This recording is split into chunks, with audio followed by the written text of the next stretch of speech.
क्या कोई अपने तन की त्वचा और मन की मैल से बाहर आ सकता है? कहीं भी जाओ ये दोनों चीजें पीछा नहीं छोड़ती। शब्द गहरे हैं ना, उतर गए ना सीधे दिल में।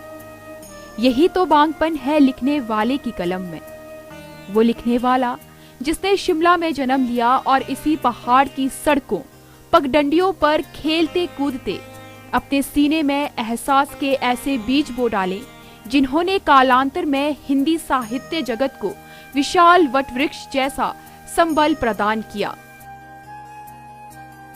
ये शब्द लिए गए हैं ज्ञानपीठ पुरस्कार से सम्मानित महान साहित्यकार निर्मल वर्मा के कालजयी उपन्यास अंतिम आरण्य से।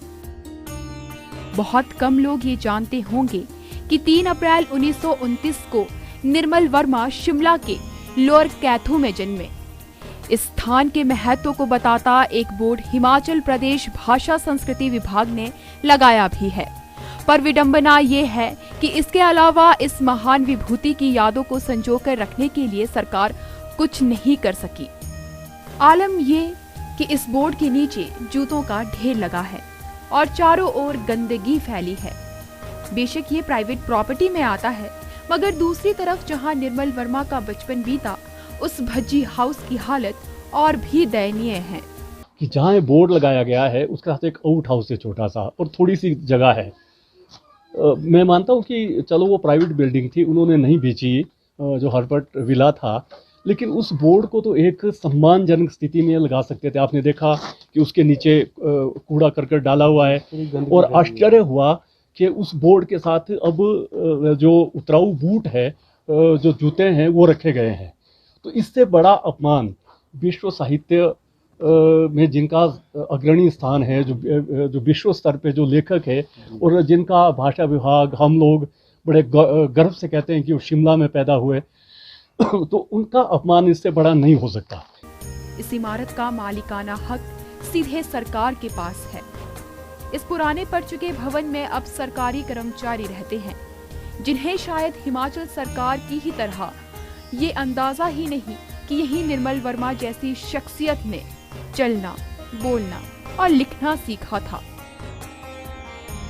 जब आप भज्जी हाउस आते हैं तो ये बहुत दुख होता है कि शायद ये कहते हैं कि राजा भज्जी की ये बिल्डिंग थी और अब ये उनके पास है, गवर्नमेंट के पास, और गवर्नमेंट के अधिकारी इसमें रहते हैं। तो आपने देखा होगा कि मेरे साथ हमने राउंड किया तो इस धरोहर की कितनी बुरी स्थिति है। निर्मल वर्मा ने खुद भी इसका जिक्र अपनी किताबों में किया हुआ है कि वो इस भज्जी हाउस के ऊपरी मंजिल में रहते थे, जहाँ से अन्ना डेल दिखता था, जहाँ से उनका जो बटलर स्कूल है, हार्डकोट बटलर स्कूल, जो यहाँ से बिल्कुल सामने दिखता है, जिसकी जहाँ केंद्रीय विद्यालय है, तो उसका भी वो जिक्र करते थे और पैदल जाते थे। खैर, उनके जन्म दिवस के उपलक्ष्य पर दिव्य हिमाचल टीवी टीम इस पवित्र स्थान पर पहुंची जहां निर्मल वर्मा जन्मे और बड़े हुए। यहां से लगभग 50 मीटर दूर हर्बर्ट विला में निर्मल का जन्म हुआ, जिसके बाद भज्जी हाउस में उन्होंने अपने जीवन के शुरुआती 15 वर्ष गुजारे। जैसे कि अभी हम देखा हमने, इसके साथ ही वो हर्बर्ट जो विला है उसके साथ एक बोर्ड लगा हुआ भाषा विभाग का, जहाँ से ये सारी हिस्ट्री शुरू होती है। क्योंकि उनकी धरोहर के रूप में, उनकी स्मृतियों के रूप में सिर्फ वो बोर्ड ही एकमात्र बोर्ड है जिसमें लिखा है कि 3 अप्रैल 1929 को निर्मल वर्मा जी हर्बर्ट विला में जन्मे।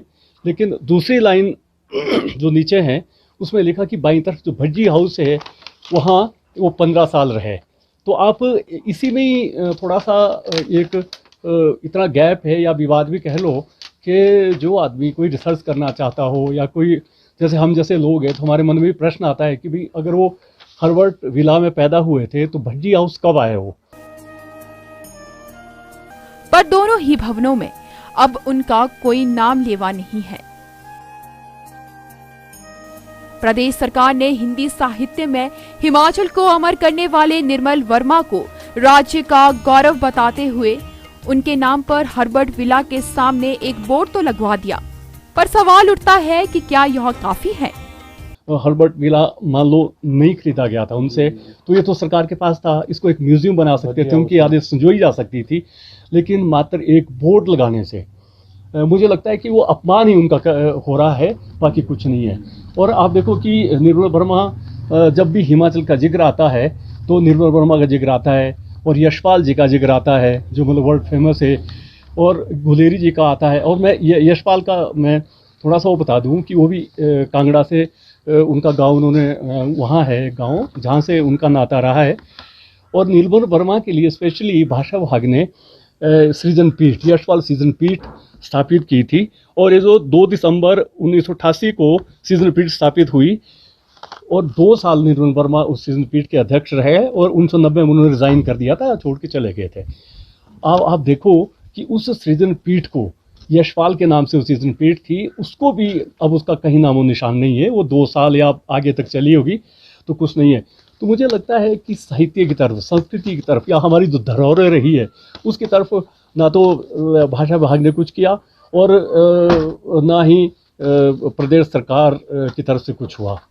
भज्जी हाउस की पहली मंजिल से झांकते हुए अपने भाई बहनों के साथ गर्मियों की छुट्टियां बिताने वाले निर्मल को लाल टीन की छत जैसा बेहतरीन उपन्यास लिखने की प्रेरणा शायद यहीं से मिली। दूसरे देशों में प्रमुख लेखकों के घरों को स्मारकों में तब्दील करने की रिवायत होगी। लोग आकर उनके घरों को देखते होंगे और पास ही बने काउंटर से उनकी किताबें खरीदते होंगे, पर हिमाचल भरा ऐसी जहमत क्यों उठाए? शायद इसी कारण निर्मल वर्मा के घर के पास ऐसा कुछ भी नहीं है, कुछ भी नहीं।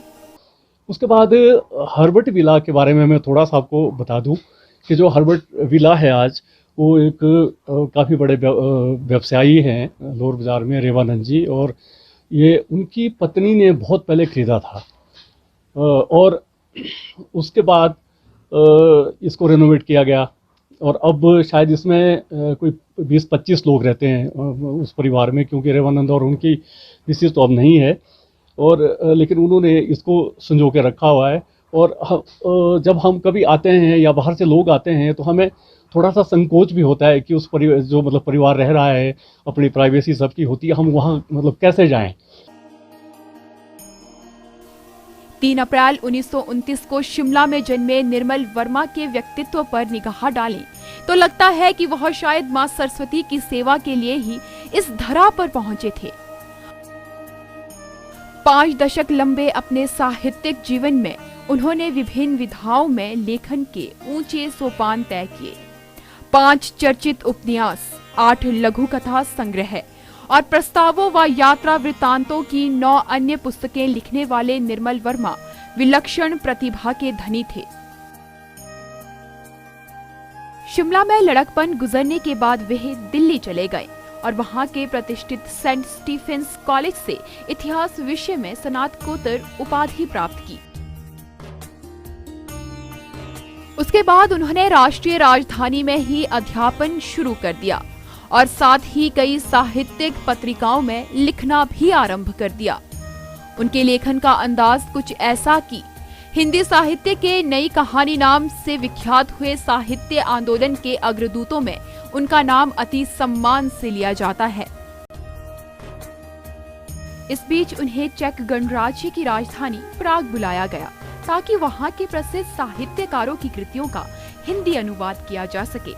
10 वर्ष वहां रहने के दौरान उन्होंने यह कार्य बखूबी पूरा किया। यही नहीं, वे संपूर्ण यूरोप भी घूमे और इसका प्रतिफल मिला उनके अद्वितीय 7 यात्रा वृतांतों के रूप में। भारत लौटने के बाद वे देश पर थोपे गए आपातकाल के घोर विरोधी बनकर उभरे।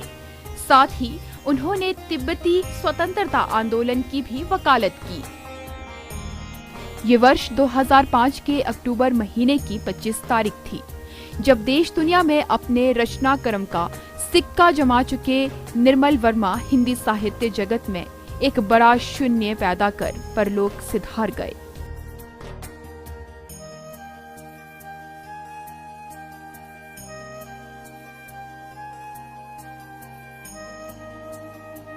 और अब आप सबको विदा कहने का वक्त निर्मल वर्मा की कृति वे दिन की इन पंक्तियों के साथ।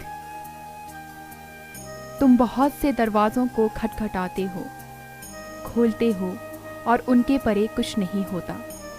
फिर अकस्मात कोई तुम्हारा हाथ खींच लेता है उस दरवाजे के भीतर जिसे तुमने खटखटाया ही नहीं। वह तुम्हें पकड़ लेता है और तुम उसे छोड़ नहीं सकते।